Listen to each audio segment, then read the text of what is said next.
Hello, everyone, and welcome. We're very glad that you can join us for today's webinar, especially our international students tuning in from different parts of the world.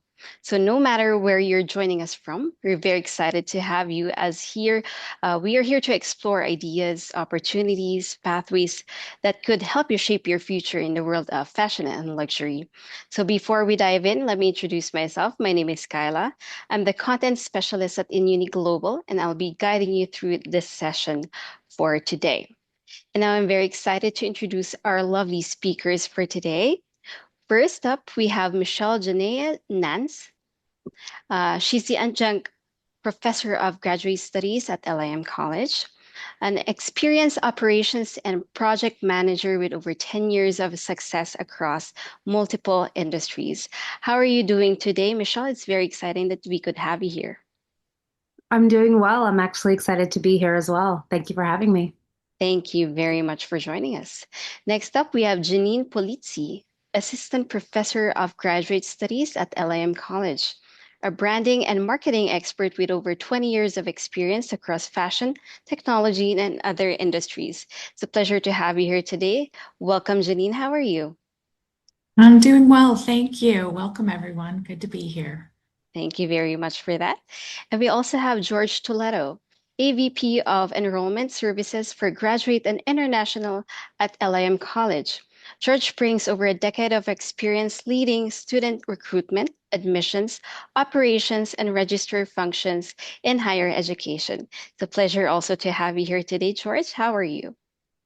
Hi, good morning, Kyla. It's great to be here. It's a sunny, beautiful spring day in New York City, so can't be any better than that. Happy to be here.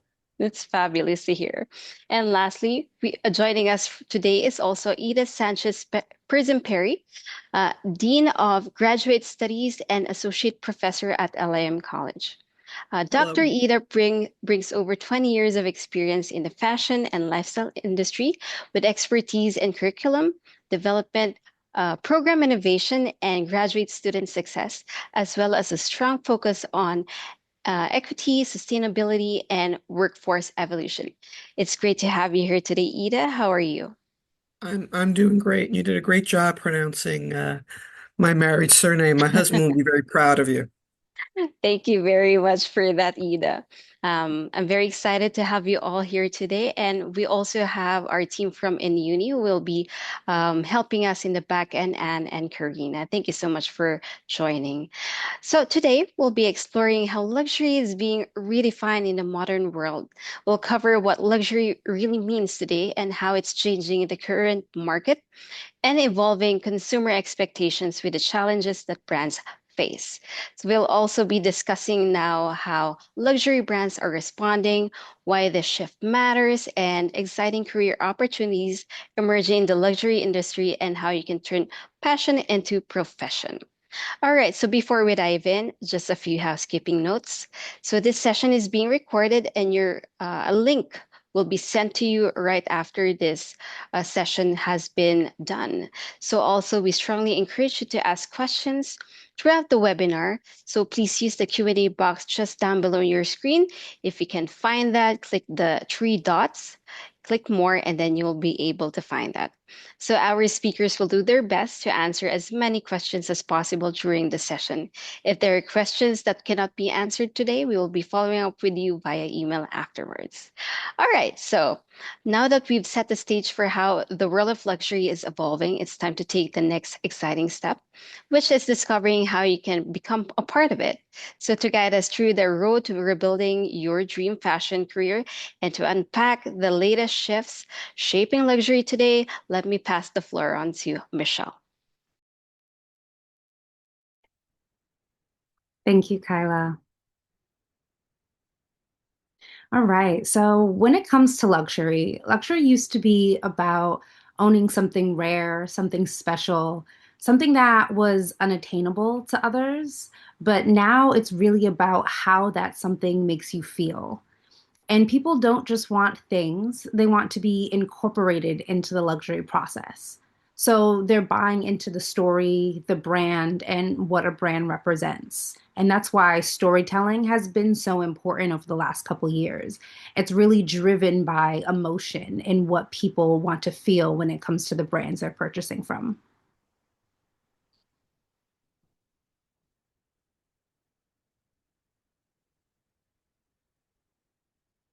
So consumers are moving away from just collecting products. Ownership has become experiences that customers can remember and can share. So brands are also following suit. They're moving from that exclusivity to connection and from product to meeting because being more accessible and engaging daily has really been the new market for brands, especially within luxury, because essentially meaning has become more than just status. It has become about how you can make customers feel with the products that you're offering them.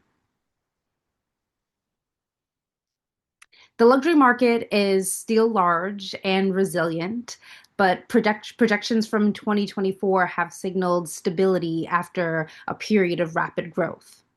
McKinsey specifically projects single digit growth that is going to continue through 2026. So when we think about the global luxury market, personal goods are remaining strong from that $360 billion market onward. And mainly it's because that consumers are becoming more cautious and luxury spending itself is increasingly concentrated with the top 2% of consumers around the world are driving 40% of the total spend. And this means that brands need to work harder and they have to find ways to justify their value and stand out amongst the crowd. They're allowing themselves to really give in to what consumers want and what consumers are feeling.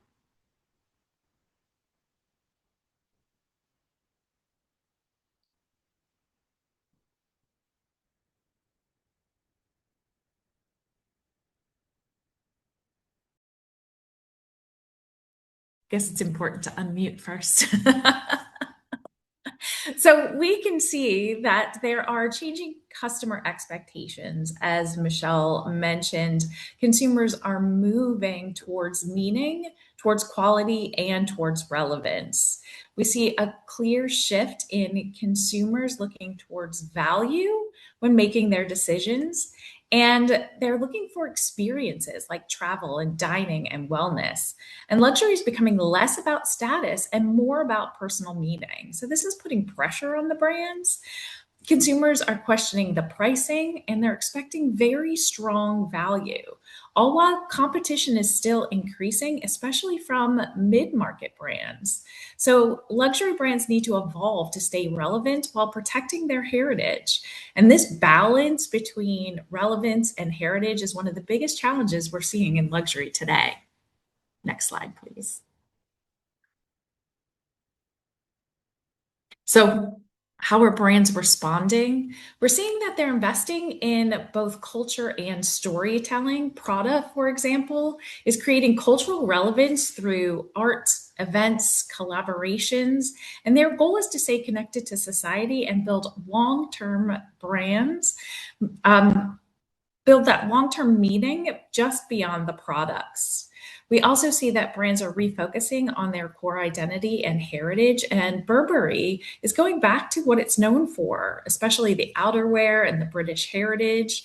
And this reset helps to rebuild that clarity of the brand that has been lost in recent years. And then we're seeing conglomerates like LVMH balancing that performance across multiple brands. So while some brands slow down, others drive the growth for the conglomerate or the company. So allowing the group to stay resilient overall.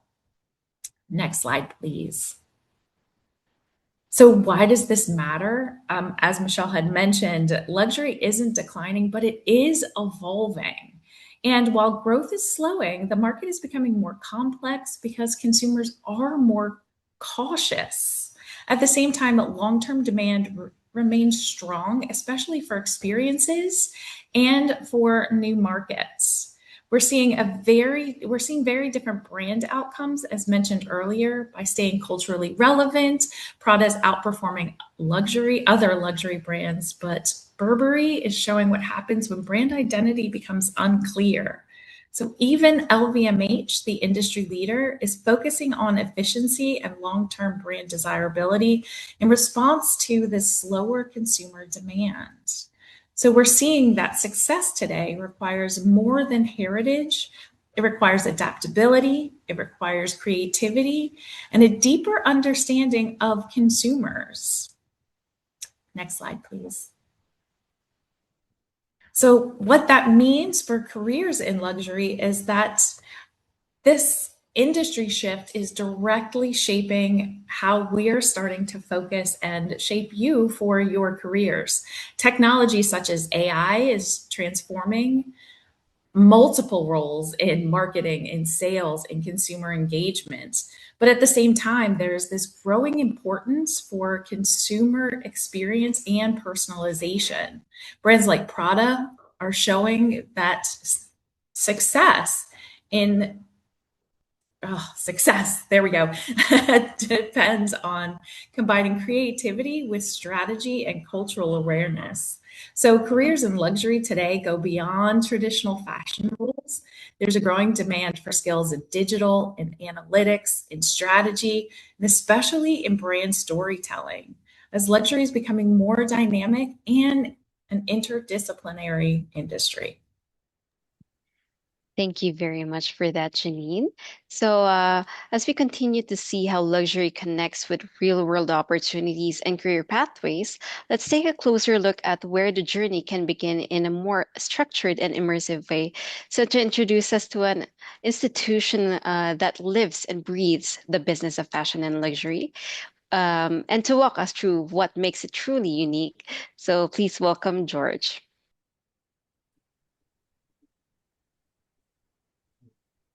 Thank you again so much for that introduction, Kyla. And again, good morning, everyone, or good afternoon, or good evening, wherever you are joining us from in the world today. Let's talk a little bit about LIM and how we immerse our students in the world of fashion and lifestyle, and specifically into the luxury sector of the industry as well. So, number one, LIM College will always hold to these 6 different brand truths. And I think one of the most important is our location. We are located right here in the heart of New York City, which is arguably a global fashion capital of the world.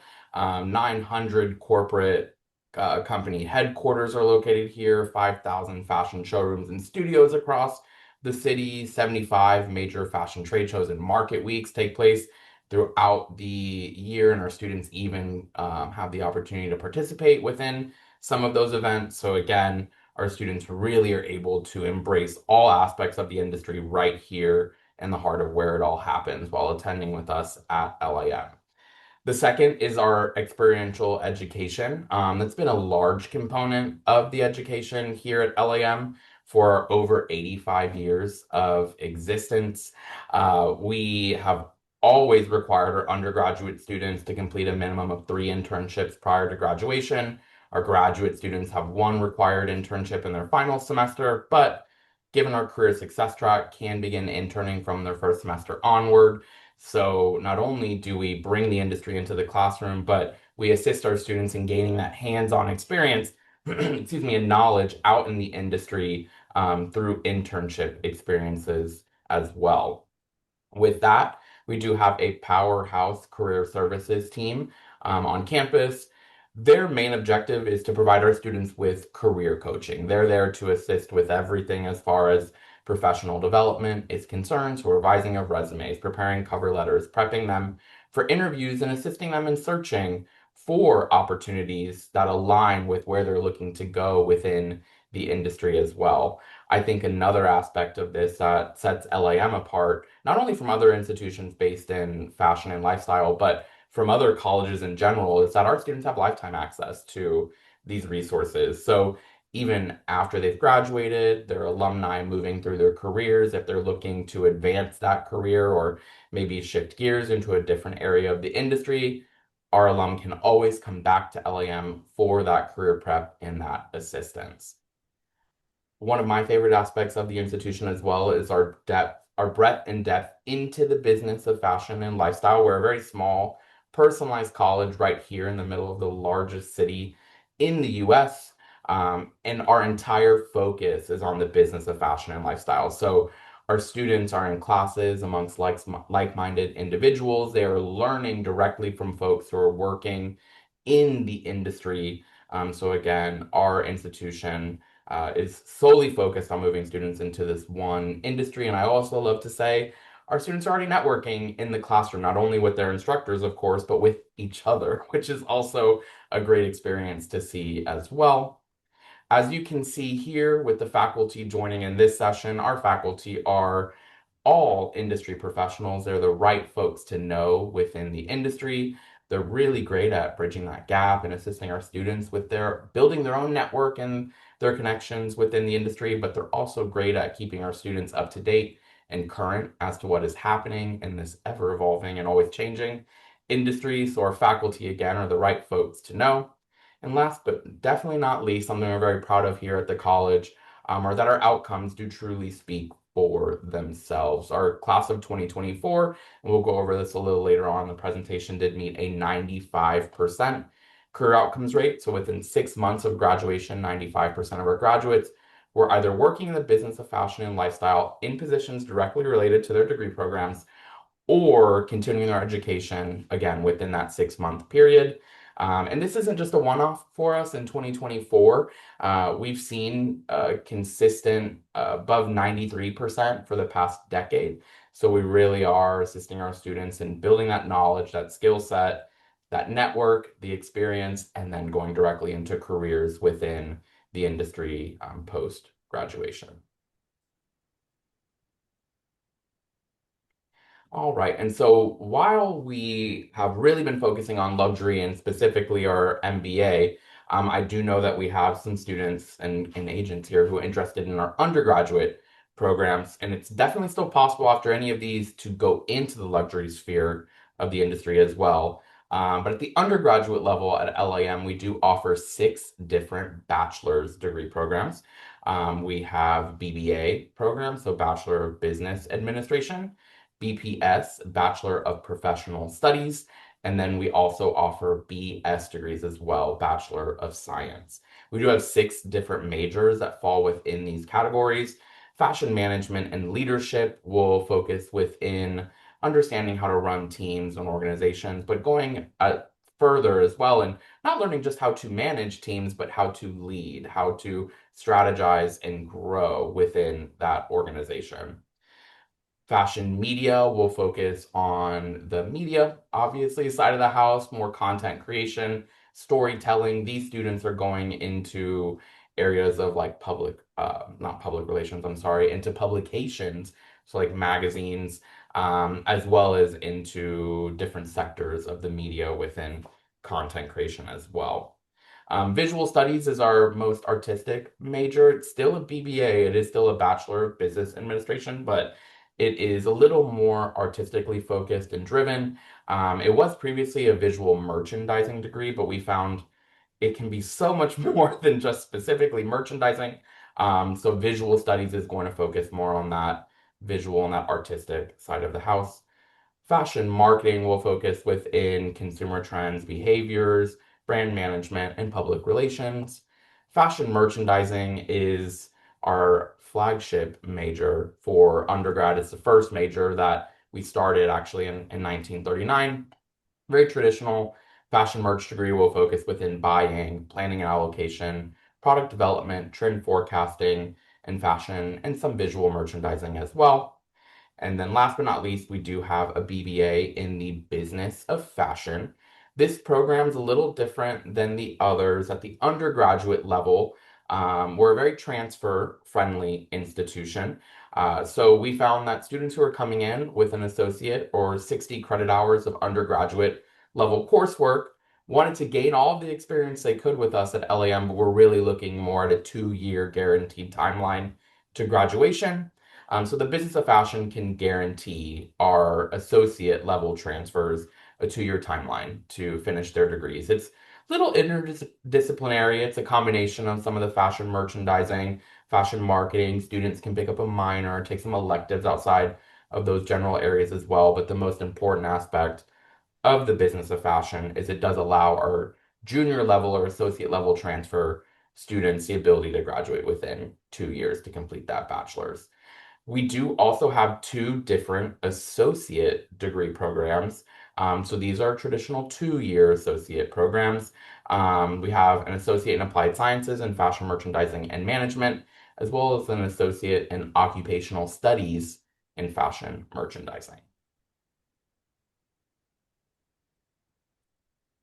All right. And so a big highlight for our undergraduate students is our honors program. So again, the honors program is specific to our undergraduate students, but even more specific to our first year freshmen. So transfer students aren't eligible for honors, but if you are first time in college student or have a first time in college freshman coming into LIM college, it's possible for them to move forward with our honors program. It is an invitation only program. We're generally looking for about a 3.5 out of 4.0 GPA for high school curriculum or coursework. We do love to see that our honor students are not only achieving that high GPA, but also completing rigorous coursework while in their high school curriculum. So we love to see honors courses, AP, IB, ACE, Cambridge.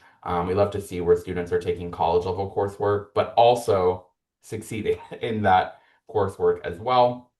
Again, it is open only to our first year students looking to join us on the main campus. But it's an invitation program in which our admissions counselors who are admitting our first year students recommend our incoming freshmen for the honors program.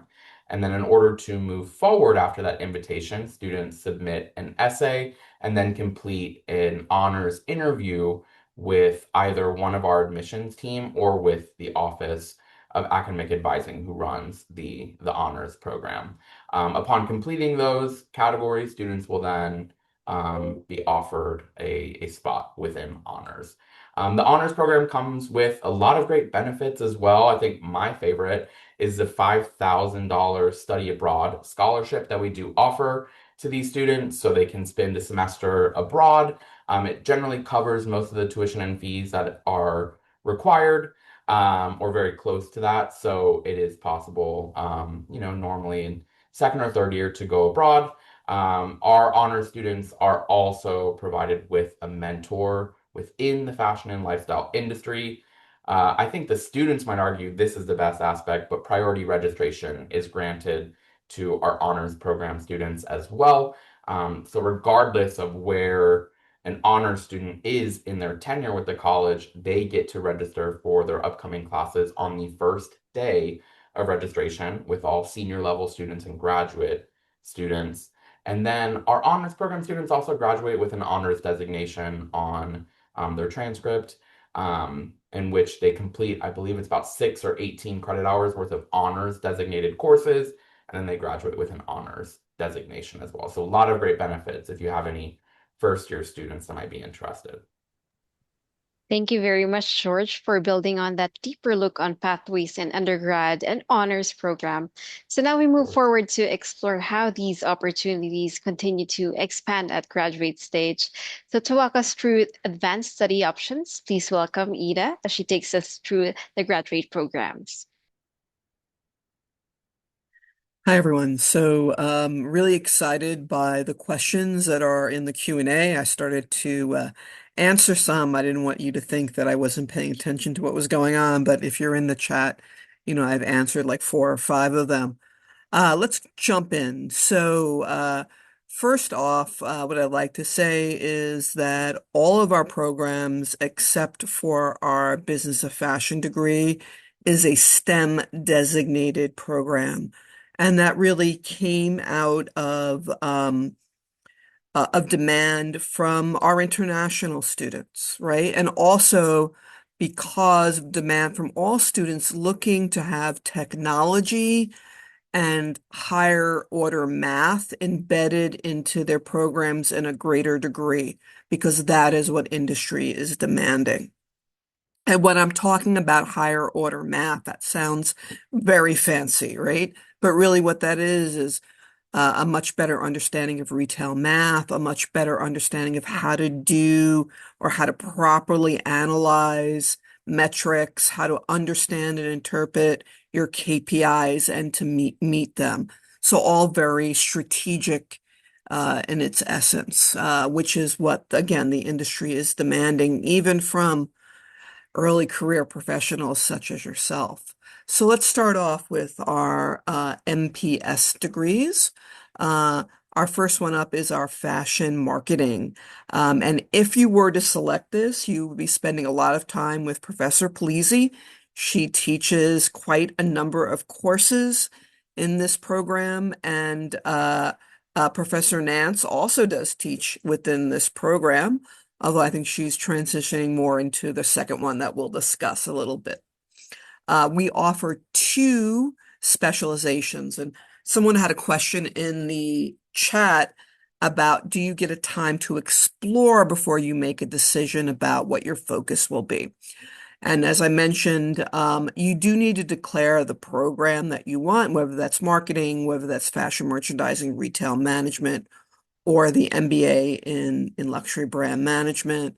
But what you do is at towards the middle end of your first semester, you will declare your specializations. And those are really are your exciting classes in your second semester. Your first semester, not that I'm saying they're not exciting, but they're more foundational courses just to give you a broad understanding of those areas. So in fashion marketing, you have the option of doing digital media marketing or strategic and digital marketing, those two different designations. Digital media is more hands-on, more technology focused, and strategic is just what it sounds like. It's strategic. Um, then we have our degree, fashion merchandising and retail management. I will tell you, we never call it that. We call it FMRM because that is way too much of a mouthful to say 10 or 15 times a day. So when I say FMRM, that is what I am talking about. And we have four specializations. Buying and operations management. Again, that's something, if you want, we always joke that if you watch Friends, you could be Rachel from Friends and be a buyer at Bloomingdale's or Macy's or some other store. We have our fashion and lifestyle, which is a degree, which is a specialization where you're not really specializing. It's sort of broad. It's sort of a curate your own experience. It's for those I mean, it is somewhat more limited than the BOF degree, but there are certain classes you can select from. Product development and sourcing, I think that's fairly self-explanatory. If you're interested in sourcing, finding product, working with factories, working with mills, developing ideas, that would be the focus that you would declare. And then finally, sustainability and fashion. So many of you, especially from the Gen Z generation or even younger millennials, find this, uniquely important. Sustainability, very important. So we have a specialization in that. And then finally, we have a business of fashion degree. That is our, as I mentioned, our only non-STEM degree. BOF is truly a self-curated degree. You can pick any course from across our curriculum, as long as it's being offered at that time, obviously, and really develop your own unique degree. And that is one of the reasons why it cannot be STEM, because we have to validate it with the government. We can't validate a self-curated degree, right? Then finally, our newest degree offering, which is our MBA in luxury brand management. And what I want to say is this also came out of just conversations with students. One, Professor Polizzi developed and ran a very popular course, which was Global Luxury Brand Marketing. It would fill and we'd have to add more sections, and students would be like, oh, I love this class. I wish this was, we could learn more about it. And I'm like, hmm. And then I had many students say, why don't you have an MBA? An MBA holds more prestige in my home country, or even here for my US students holds more prestige. And we all said, hey, why don't we kind of bring that all together and we'll have an MBA in luxury brand management. There was also some interest in branding as well, and that all came together. Within that program, we now have four, and I'm sorry, I think there's a mistake. We no longer offer consumer analytics, but we have four specializations. We have one buying and merchandising. So again, if your dream is to be Rachel from Friends and work in Bloomingdale's, this is the program, this is a specialization for you. We have a brand new specialization that is just launching in this fall, which is creative direction. That comes directly out of conversations with students. Students, again, coming, what do you want to do? Oh, I want to be a creative director. Well, many of them didn't really know what that meant. So we're going to teach you what that means. And if that's what you want to do, this is a specialization for you. If you're seeing yourself as a creative director at one of the maisons at LVMH, this is the specialization for you. The third specialization, which is also new for this fall, also very close to my heart because I am an entrepreneurship educator for the last several years. Entrepreneurship and innovation. Again, this came out of many students who are either currently doing their own thing, their own side gig, they want to plan to launch their own brand. And then if that's something that you want to do, or you even see yourself applying, what I like to call it, intrapreneurship, which means uh, acting entrepreneurial within a larger organization. In other words, not worrying about just your own little realm of responsibility, but seeing the broader picture. This would be a specialization for you. And then finally, we also offer sustainability in fashion for the same reason that we offer it in the FMRM degree, because so many of you are interested in making fashion more sustainable. So, thank you. Thank, thank you very much, Ida, for explaining and using Rachel from Friends as a fantastic example. I'm very sure some, and if not all of our viewers, found it amusing and relatable, as you put it that way. So thank you. So, to share more and more about how LIM graduates step into successful careers, let me now call back George to walk us through the career outcomes, alumni pathways, and career services. All right, excellent. So thank you again, Kyla. So let's go ahead and jump right in. So as I mentioned earlier in the presentation, as you can see on this slide, our class of 2024 did meet a 95% career outcomes rate. A few things to note, this is incorporative of all graduates from the college. So all academic levels, it incorporates our associate, bachelor's, and master's degree graduates. And the data did find that 95% of those graduates were working in the business of fashion and lifestyle or continuing their education within 6 months of completing their degree programs. The exact split was 91% were working, 4% were continuing their education, and then 5% were still looking at the time of the survey.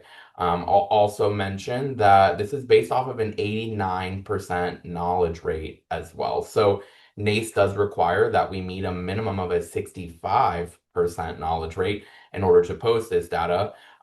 So we did hear back from nearly all of our graduates. They were working within 200 plus different organizations across fashion and lifestyle, within luxury sphere as well, and working within many different titles. When speaking about job titles, they are going to differ based on companies. Some companies and brands are going to have different titles for very similar roles, but we did see students working within the area of buying, within analyst positions, of course, within e-commerce, styling, marketing, again, within the social media, public relations sector as well.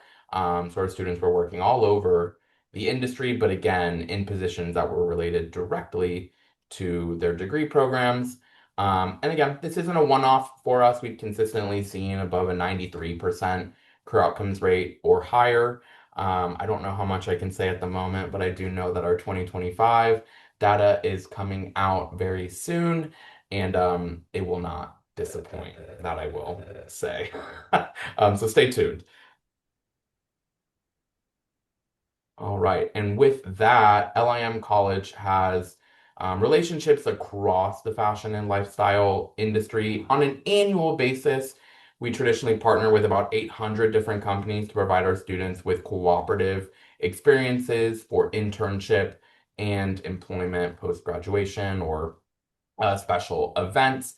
And on any given week within our Handshake employment database, you can generally find about 2,700 plus open positions for internship and again for employment post graduation. Our international students, well, all students can, but our international students can specifically set filters as well within our employment database for positions that are offering CPT or curricular practical training or OPT, optional practical training.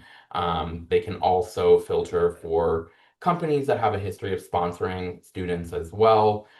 So it is, it can be catered toward the student experience, but across the industry, we have relationships with luxury brands like Cartier, with Prada, Christian Louboutin, with companies and brands within the entertainment sector like NBC, within all consumer goods, so with Amazon as well. So our relationships really do truly range across the industry, and our students are really able to network and get a feel for where they'd like to end up in the industry post graduation as well. All right. And so I'll also just quickly reintroduce our Office of Career and Internship Services. So the biggest aspect here is that this office does provide our students with career coaching. So those career coaches are there for our students' tenure at the college. And again, even after they've graduated as alum, moving through their careers, they can always meet with their career coach in person here on campus, over the phone, or virtually as well. But they're there to assist with resume cover letter reviews, prepping for interviews, and even completing full mock interviews with students to prepare them for the questions they'll be asked. These questions go as far as our career coaches actually reaching out to the recruiters and to the industry to see what they're asking candidates as well. Our career coaches are there to assist with search, but not just to lead students toward open opportunities, but to really get to know them, see where their interests lie, which areas of the industry will fit them best, and then lead them toward those positions that assist with that trajectory within the industry. They're great at reviewing social media and portfolio. I always tell students once enrolled, have them look over your LinkedIn profile or have them help you set up your LinkedIn profile, and have them assist you with setting up your Handshake profile as well. And they can review all of that social media and ensure that you're presenting what you are looking to present within that sphere. They do provide many different career readiness workshops as well as events such as career fairs and career conversations throughout the academic year. And again, they're great. Not only our faculty are great at bringing the industry into the classroom, into campus, but our Office of Career and Internship Services are also great at holding industry panels and career conversations again to get our students in front of the industry as they move through their program. There, thank you very much, George. I was actually secretly waiting for you to mention another Friends character that might relate to your topic discussed.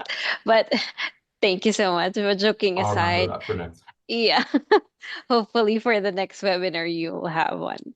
But yeah, joking aside, thank you for also touching on the social media because we've had a lot of, messages from students asking and wondering what they should do about it. So it's very important they also know.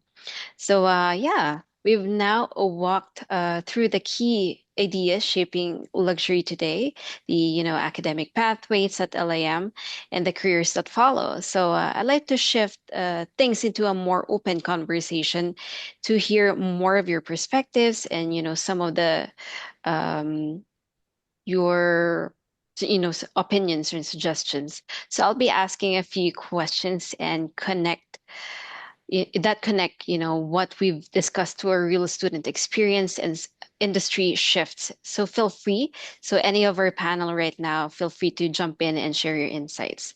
So for the first question that we have right now, what kind of learning experiences has actually helped students understand how luxury brands evolve over time?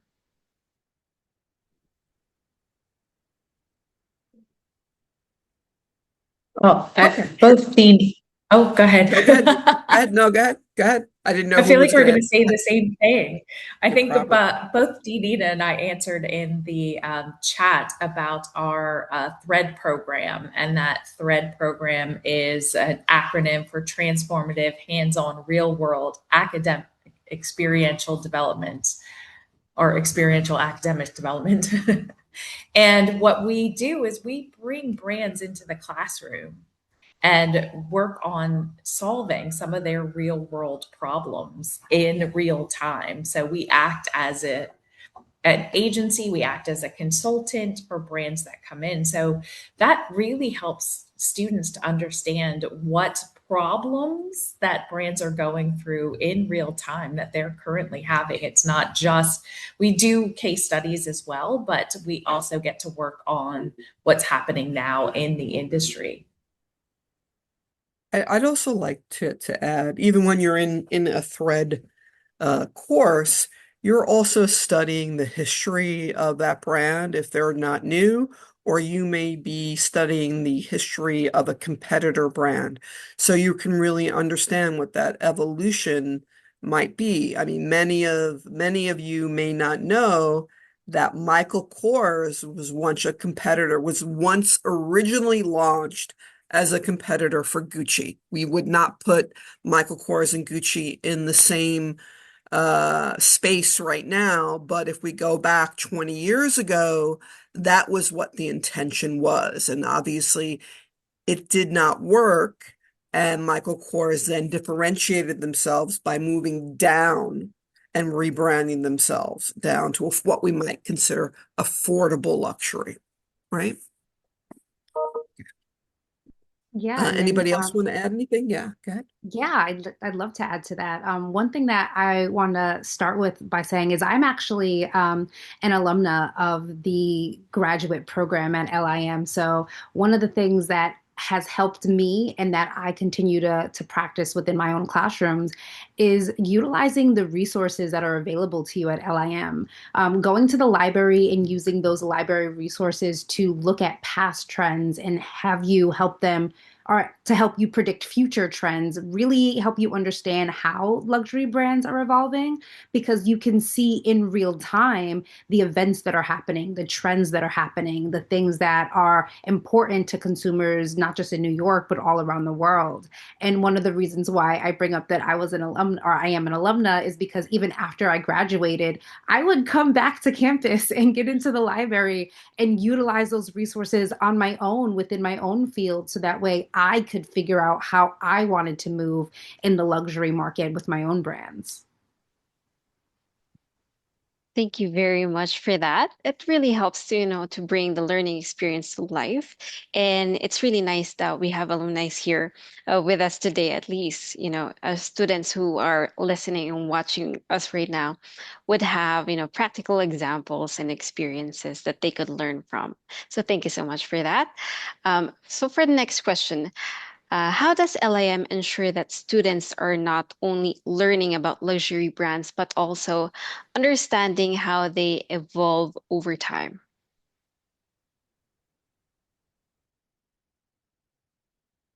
Sure. So I think those two questions are a bit related, in the sense that we are obviously studying not only within the MBA program, but certainly to a lesser extent in the FMRM and the marketing program. We are studying what the trends are, what and that could be macro, that could be micro. We're doing, multiple pestle analysis and understanding what environmentally is happening now and how that will be impacting the trends, fashion and lifestyle trends, how that may be impacting brands. I mean, certainly now, I think our biggest conversation over the last year, at least in the US, have been the tariffs and the impact on specifically on the fashion industry, whether that's focused on movement of goods or in sourcing of goods or even in selling of goods. I don't know if anybody else wants to add on to that. Yeah, I'll definitely add on to that. One of the things I would say is that in a lot of our classes, most of our projects are built around evaluating brands currently and formulating recommendations and improvements for them. So I think that's really how we're ensuring that, our students are understanding the evolution of them because our students are the ones suggesting the evolutions. Our students are the ones going through these brand websites and looking through their products and their assortment packages and suggesting ways that they can evolve. We're not just watching them evolve from the sidelines. We're actively getting involved with these brands and giving recommendations on how we see them changing. Right. And just to And add on to that, oh, I'm sorry. Just real no, quickly, it's just to add okay. to that. Yeah, just to add on to that, we're also expecting realistic recommendations, right? So there are oftentimes we get wonderful pie, what we call, or I'm using a real US slang, but real pie in the sky kind of ideas that are just not realistic. And we will politely call you out on that. We will work with you to improve your idea so that it becomes realistic. Creativity is a wonderful trait, but it also has to be grounded in realism and what can be executed. I'm sorry, Jeanine, go ahead. Mhm.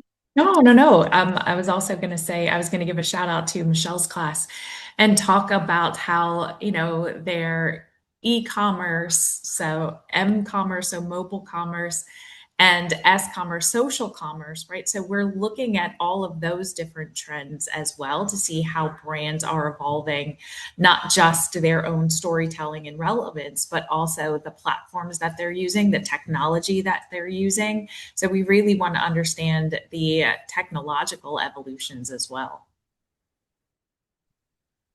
Thank you very much for that. That was really insightful, and it clearly shows how intentional and the learning approach is in bridging theory and how luxury actually involves in practice. So, all right. So, for the last question that we have, as the industry evolves, how have you seen students' interests or career goals shift when applying to LIM graduates programs? It's a good question.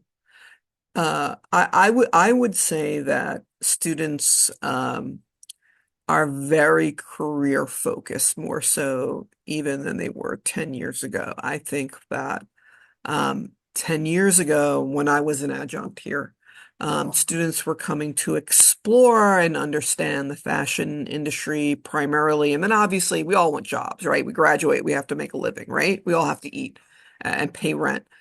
I think now students come with the intentionality of, I want to have an internship in my first week, if I can, of starting, and how can I work my school schedule around my internship schedule or my work schedule. And we, as an institution, have made adjustments to when we offer courses to our career success, adding the career success track to allow that for students to do that.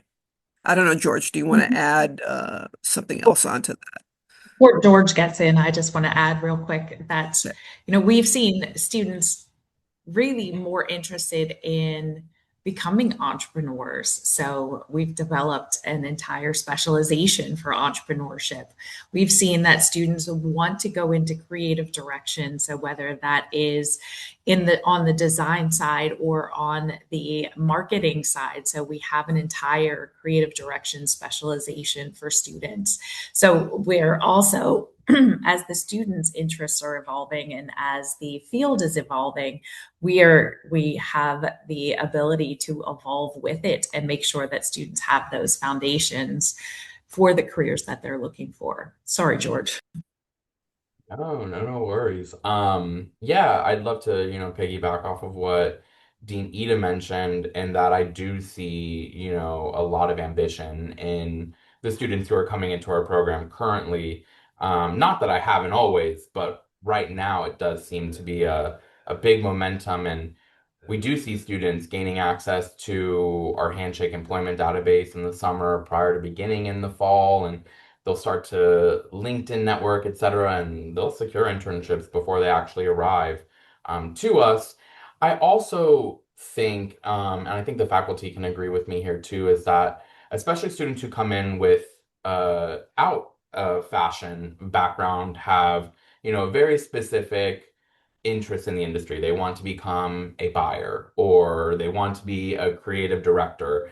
But then they get into their programs, start networking and making connections with the industry. They take some of their elective or specialization courses and realize, oh, I actually really enjoyed licensing, or, I really enjoyed this public relations discussion, etc. So, students get into the programs, they have one idea, and then shift gears as they really start to embrace the industry through their program. Thank you very much. Does anyone want to add more to that, or we're good? All right. Everything, I think we're good. All right. Thank you very much. I totally agree with what everyone said, especially about the being more career focused right now. I think it's becoming more of a priority and an identity for a lot of the students applying for fashion industry. So yeah, that was really great perspective on how the industry itself is, shaping the students' aspirations and the kinds of careers they're now pursuing. So let's move on to our Q&A where we can, answer more questions. We've actually received a lot of questions right now, and thank you so much for answering many of those already. But since we still have time, I think we can take a couple more. So let's dive in the very first question that we have here. So I think this one's for George. So aside from everything that you've discussed earlier today, what support does LIM offer during admissions process?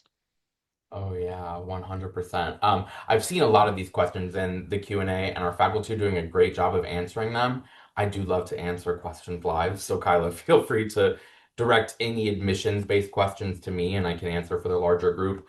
But yes, LIM offers great support. I love to tell students from application through graduation and beyond. We are such a small, personalized institution, and again, we really start building that relationship with our students at the inquiry applicant stage. So through the process, once you've inquired toward the institution or started an application, our ambassadors, our graduate student ambassadors, as well as our admissions counselors and graduate admissions will be in touch with you to move that application forward, assist you with finalizing the documents that are needed, as well as getting your interview scheduled and getting you to acceptance and moving forward.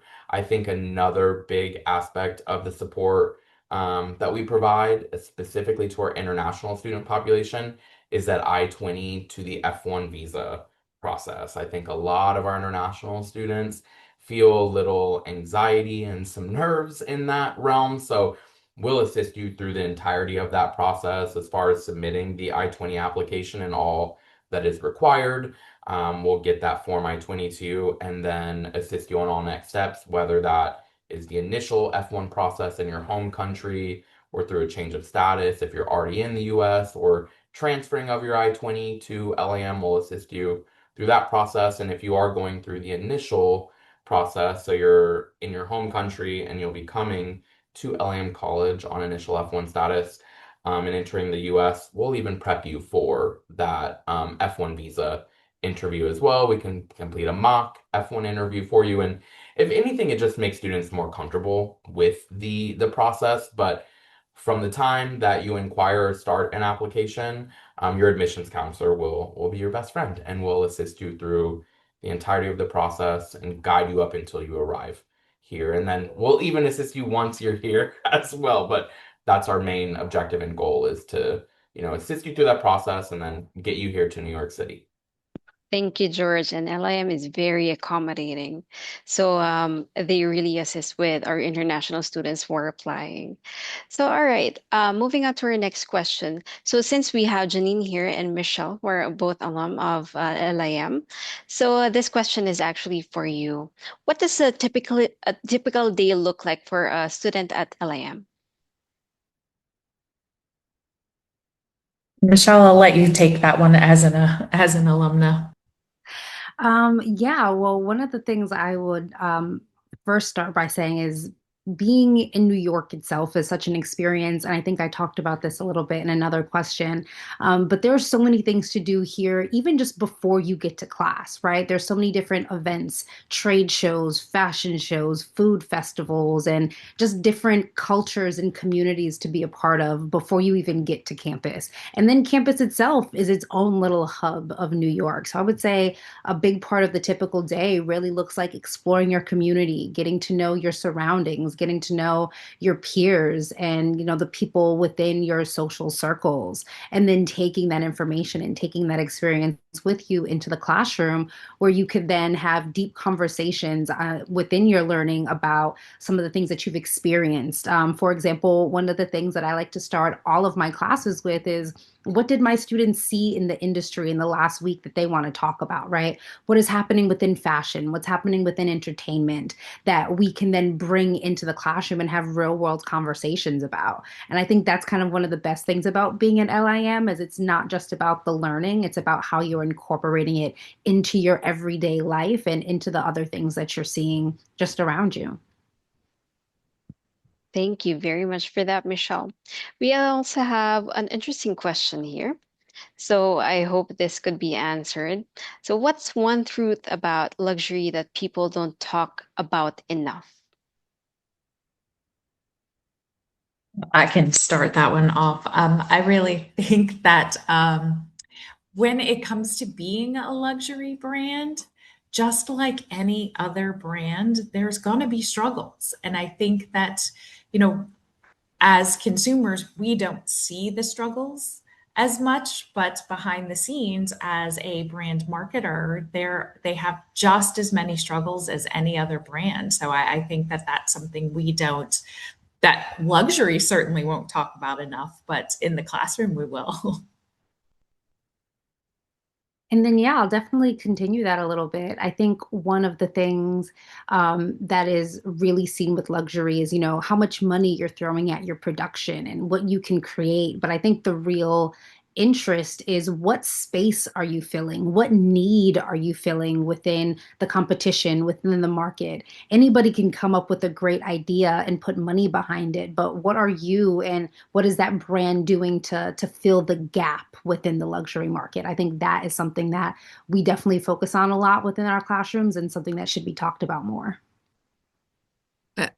I'd like to say that there's actually in Professor Polizzi's branding class, there is uh, a topic, or I would say an assignment, where it talks about luxury not as a monolith, right? Because there are various dimensions of luxury, whether that's all the way from aspirational to ultra luxury, and even within that, what is a luxury customer? A luxury customer may not be who you think they are.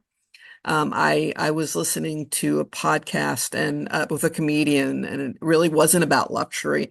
But what he was saying is he was sitting in first class, and then he saw somebody walk by him, all decked out in designer, and they were going into coach. And that made me think that's what they want to spend their money on. They're not spending their money on a luxury flying experience. They're spending their money on luxury goods, and they may only be making middle class, upper middle class living, but they're projecting that luxury experience. So I think that's something that often surprises you, the people who are the luxury customers aren't necessarily only high net worth individuals. Thank you so much for answering that question. And lastly, let's combine these two questions remaining. So, for the same person who asked this, so my grades are okay, but not perfect. Can I still have a good chance of getting in? And our honors program available for international students? Well, I can jump in for that. So first, I always appreciate the honesty. I love to say that we do complete a very holistic review on all of our applications. So both at the undergraduate and graduate level, it's a very holistic review in which all application documents do come into play when making a decision on your application. So, of course, the academics from your previous level of education will come into play when making the admissions decision, but there is a short answer component for undergrad, an essay component for grad. We don't require it, but if you would like to provide like a resume or activity sheet at the undergraduate level to see any kind of internship experiences or professional experience or even like leadership or organizational experience that you have throughout your high school or undergraduate career that can enhance your application.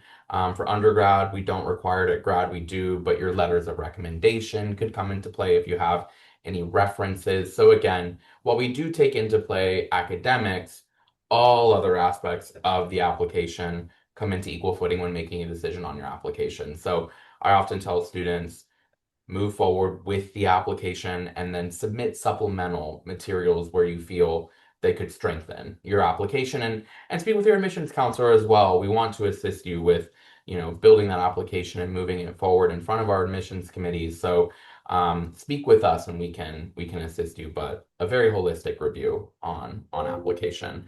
And then I think the second parter was about the honors program for international. Um, of course, there's nothing at the college that we split out specifically for domestic, a U.S. citizen, or permanent resident, as well as international. So, of course, we definitely consider international applicants toward our honors program as well. I want to reiterate, though, do keep in mind the honors program is solely for first year freshmen coming into our undergraduate program. So it's not eligible for transfer or graduate, but regardless of domestic or international, you could be invited to interview and move forward for honors. Thank you very much, George. And before I close the session, I'd like to ask each and every one of our panel for today for any final, piece of advice or tip to all our students or aspiring students who are thinking of applying at LIM.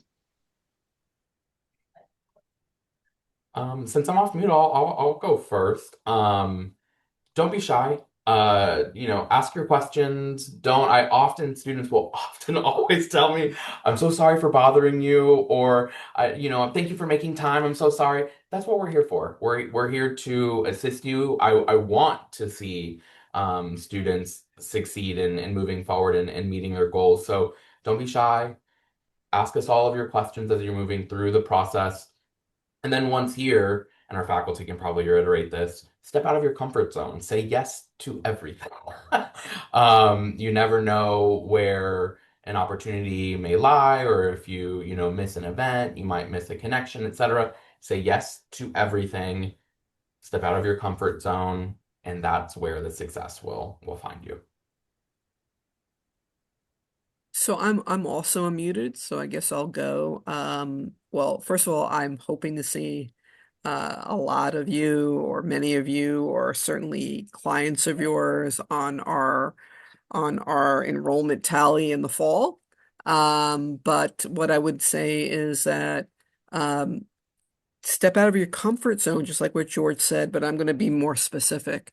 So here in the US, if you've never gone to school in the US, we have a much more open communication with our students between the professor and the student. And I want you to do that. We are here to help you, but we can't help you unless you tell us what's going on or tell us what you're struggling with or ask for help. And it's not about being, putting yourself in an embarrassing situation. That's what we're here for. And generally, I'll let you in on a little secret. Teaching doesn't pay all that much. Okay. And if we're here teaching, it's because generally teachers want to help people. So let them do their job that they're taking a pay cut for, move from the industry where they're making money into like teaching where we're not. So we want to help you. Okay. And yeah, I'll also give a little piece of advice. This is something that I probably say on a daily to my students is that everything is retail. We talk a lot about fashion, we talk a lot about luxury, but luxury doesn't just mean clothing. You know, our devices can be luxury, our homes can be luxury, our notebooks, our cups, our pens can be luxury. So when you're thinking about the career that you want to find yourself in, don't just think about fashion solely. Think about everything around you that can be retail, that can be sellable, that can be branded. And then you'll find that the industry is actually much more expansive than you think. Mhm. I often tell my students to look back and see, what would they do differently? Don't look back and think that, oh, I could have participated more, or I should have gone to that event, or I should have gone to LIM and gotten my MBA, right? Don't look back and say that this was something you wish you had done differently. Just move forward, as George said, out of your comfort zone and do the thing that you know will make the difference for you. Thank you very much to everyone. I love all the tips that you gave, and it's lovely to have you all here. So we definitely learned so much. And once more, thank you all to our exceptional speakers for sharing your, insights and perspectives, and for all those who joined our webinar for today. So this session has been recorded, and you will receive a link to your recording shortly. So please feel free to share it with your colleagues and who might, be able to those who might be able to share it also to their other colleagues or who might be interested in learning more about LIM College. And lastly, be sure to check out LIM College's social media pages created especially for international students by scanning the QR codes. It's not found here, but we do hope you follow the social media pages of LIM. So we hope to see you again very soon on our next webinar. So in the meantime, take care and goodbye.